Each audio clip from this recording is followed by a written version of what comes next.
And so here's the topper lighting enhancement kit.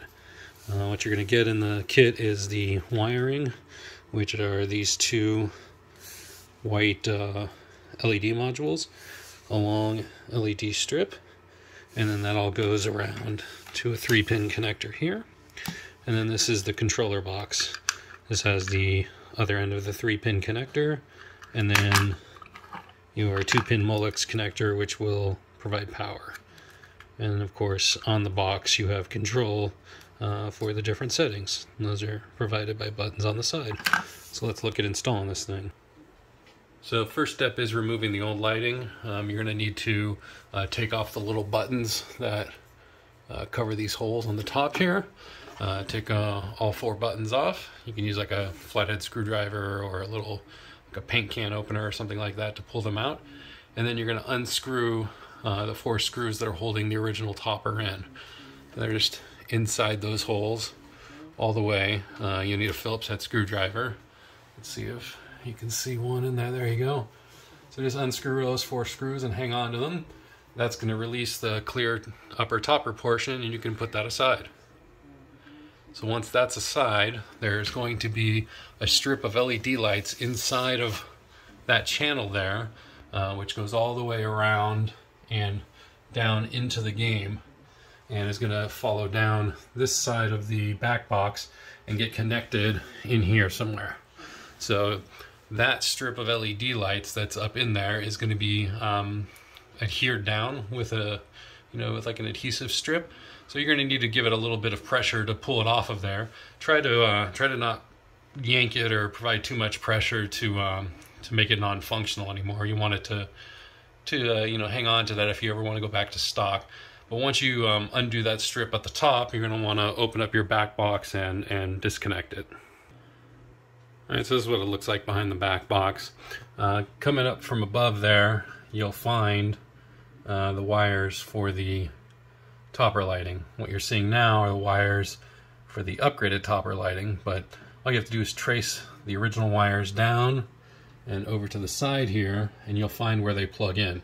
They plug in to one of these 2-pin Molex connectors, and all you need to do is unplug them, and then you can slide everything out and get rid of that lighting that you just removed. Now we're going to talk about installing the new topper lighting. So you'll have this clear plastic piece out of the game, and you can set it face down on a soft surface like a towel or a table or something that's covered. You don't want to scratch it. And you're going to look at the these 2 flame modules, and you can see they're covered in double stick tape. And so these are sided. They have to go one side or the other. It is pretty clear how they match up. And you'll just remove each of these pieces of tape, the backing of those pieces of tape, line these up to the back of the clear topper sign and adhere them. They don't have to be perfect. They don't need to be exact. You're not going to really see them. They're just to match up with the flames that are already on the topper. I'll show you what mine look like. So here you can get an idea of how mine are installed.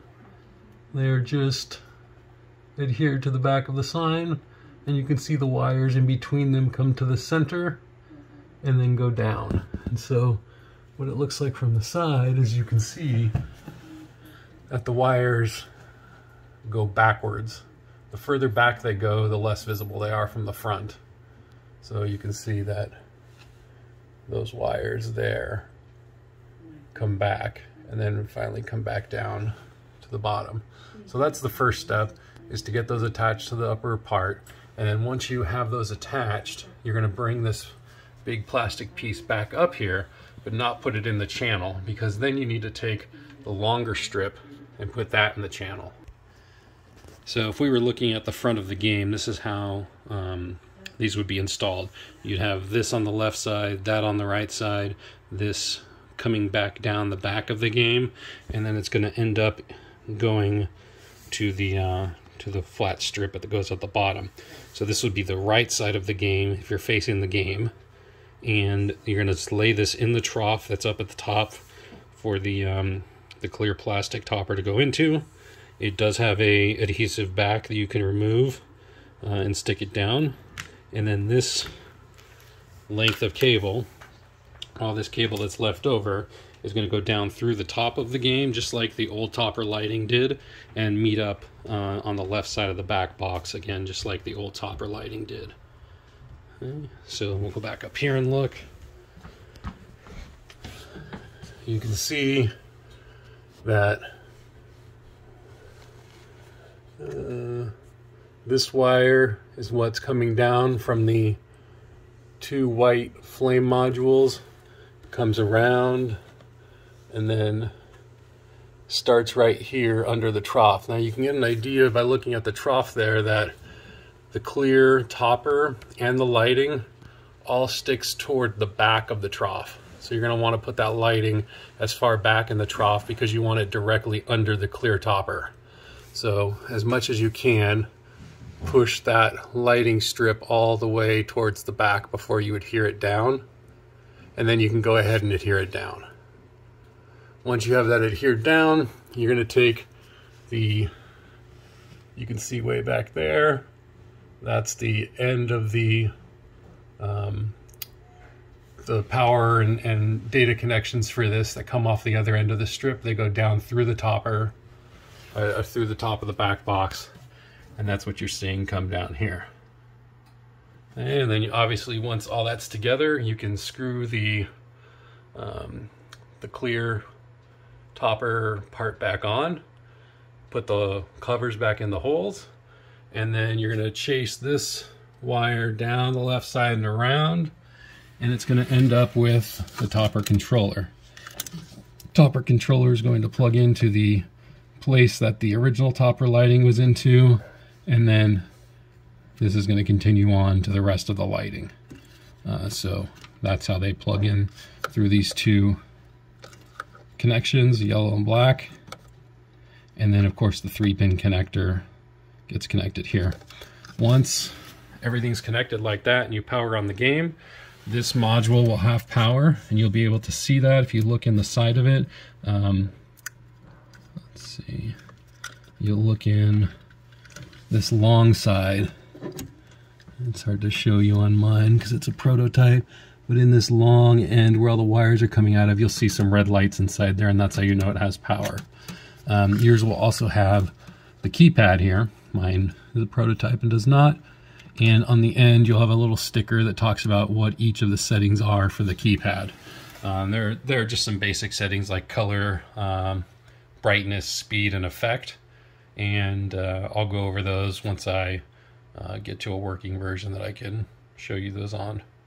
Give me a second. So here we're looking at the topper lighting outside of the game and the 4 buttons that are going to control the lighting. On the side of your lighting, you'll have a little sign that tells you what these buttons do. But this top left button, mine's upside down, so it's bottom right, but the top left button is what controls the color. So this is only the color for the lower strip that lights up the entire clear plastic, not the two flame lighting. So you can see I have a couple different hues I can scroll through to give a different solid color look to the entire sign.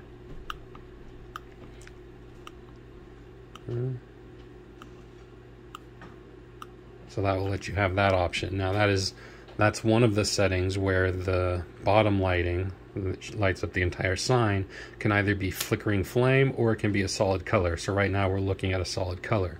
If I were to go to the 3rd button, I can change that to now be still solid here, and then also solid flames here. You can see it has sort of a flame effect, but they're not moving. There's no flickering going on right now.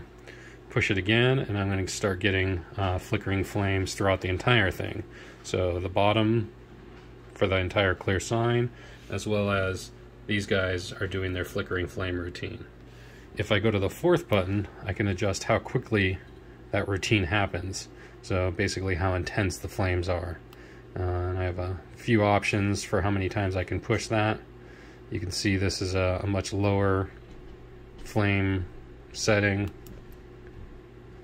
and it just keeps getting faster and more dense as you go up. The other option I have is a brightness setting. Let's see if I can get back to... here's one other option as far as effects go. I don't know if we started here, but this is solid, so you can choose a color, and then those are not solid. So they'll just do their flame without choosing the color. So now that this is a solid color on the bottom, I have the option to use the second button to adjust the brightness. So I can go wherever I want with that. I can have it completely off as well. So again, that will only affect it when it's a solid color, and you can use the effect mode to change the 5 different settings of whether you want these solid and moving, etc. There are 5 different combinations there, so feel free to play around with those and check them out. But that's it. Once you have this all installed, you can mess around with that box and make your settings, and you should be good to go.